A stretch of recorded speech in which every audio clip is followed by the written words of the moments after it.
राष्ट्रीय खाद्य तेल मिशन ऑयल पाम योजना के अंतर्गत अंतर्राज्यीय कृषक भ्रमण के तहत किसानों को हरी झंडी दिखाकर आंध्र प्रदेश रवाना किया गया। दुर्ग से लगभग 30 किसानों ने ऑयल पाम प्रक्षेत्र आंध्र प्रदेश जाने के लिए दुर्ग कलेक्टर परिसर में एकत्र हुए, जहां दुर्ग शहर विधायक गजेंद्र यादव, उद्यानिकी विभाग अधिकारी पूजा कश्यप साहू व दुर्ग पीडीएम ने किसानों को हरी झंडी दिखाकर रवाना किया। इस अवसर पर शहर विधायक ने बताया कि ऑयल पाम की महत्ता को समझने किसान आंध्र प्रदेश को रवाना हुए ताकि वह भी अपने खेतों में बेहतर ऑयल पाम का प्रोडक्शन ले सके। उद्यानिकी विभाग अधिकारी पूजा कश्यप साहू ने कहा कि भारत सरकार की महती योजना के तहत किसानों के लिए अधिक उत्पादन व बेहतर लाभदायक को समझने एवं प्रोडक्शन लेने के उद्देश्य से ऑयल पाम प्रक्षेत्र आंध्र प्रदेश जा रही, जहां 10 सितंबर से 13 सितंबर तक किसान फसल की जानकारी ले पाएंगे। नेशनल हॉर्टिकल्चर मिशन के साथ में उनके तत्वाधान में हमारे 3F ऑयल पाम कंपनी जो है उनके कोलैबोरेशन के साथ में हमारे जो किसान हैं दुर्ग संभाग से लगभग 30 जा रहे हैं, तो वो Indian Institute of Oil Palm Research Pedavegi जा रहे हैं। वहाँ पे बेसिक कंसेप्ट हमारा ये है कि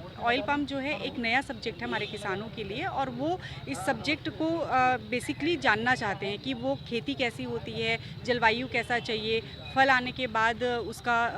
क्या यूज़ होता है, क्या क्या बनता है, तो इन सब के बारे में विस्तार पूर्वक जानकारी एक रिसर्च इंस्टीट्यूट ही दे सकता है। तो इसलिए यहाँ पर से 30 किसानों को सिलेक्ट करके भेजा गया है। बिल्कुल, किसानों को फ़ायदा देने के लिए हमारा जो ऑयल पाम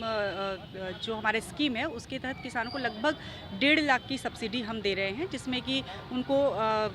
क्रॉप के लिए है, इंटर क्रॉप के लिए है, जिसमें वो हल्दी, अदरक,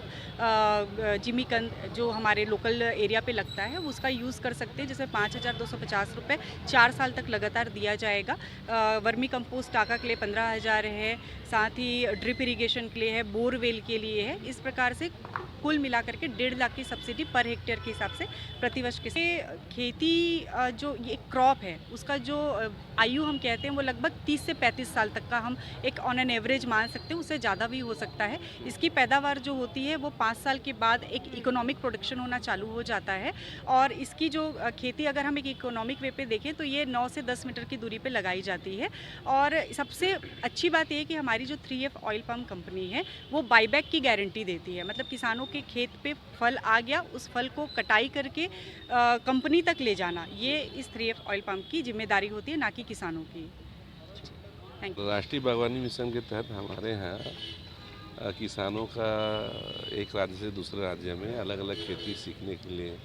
खेती की पद्धति कैसे खेती करते हैं उसको सीखने अवलोकन करने के लिए बागवानी मिशन हर साल किसानों को अन्यत्र राज्यों में भेजता है, अन्य जिलों में भेजता है। छत्तीसगढ़ में भी हमारे यहाँ अन्य प्रदेश के लोग आते हैं यहाँ टमाटर की खेती देखने के लिए,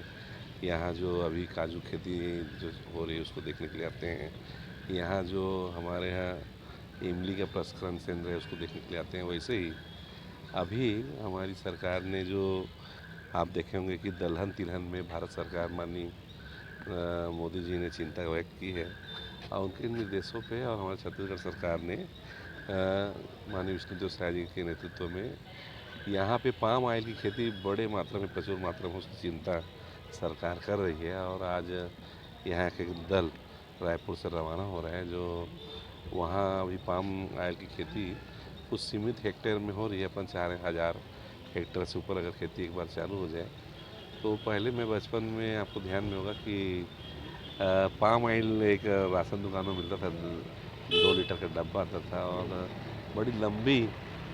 लाइन लगती थी उसको लेने के लिए। सरकार चाह रही कि वो यहाँ उत्पादन हो ताकि यहाँ के लोगों को उसका लाभ मिल सके। पहले लोग सोयाबीन को जानते नहीं थे, डॉक्टर रमन सिंह जी ने आया लोगों को दूसरे मध्य प्रदेश के अलग जहाँ सोयाबीन होने वाले ज़िलों में यहाँ किसानों को भेजे। आज छत्तीसगढ़ का नवागढ़, बेमेतरा और जो खैरागढ़ अंचल सोयाबीन बहुत बड़ी मात्रा में लोग खेती करने लग गए। उसका लाभ ये हुआ कि एक बड़ा प्लांट नांदगांव में लगा है, सोया तेल आज लगभग लोग उसको उपयोग कर रहे हैं। और कल पाम ऑयल तो प्रचलन में था ही, एक बार चालू हो जाएगा तो स्वाभाविक रूप से लोग उसको खाने के लिए उपयोग करेंगे।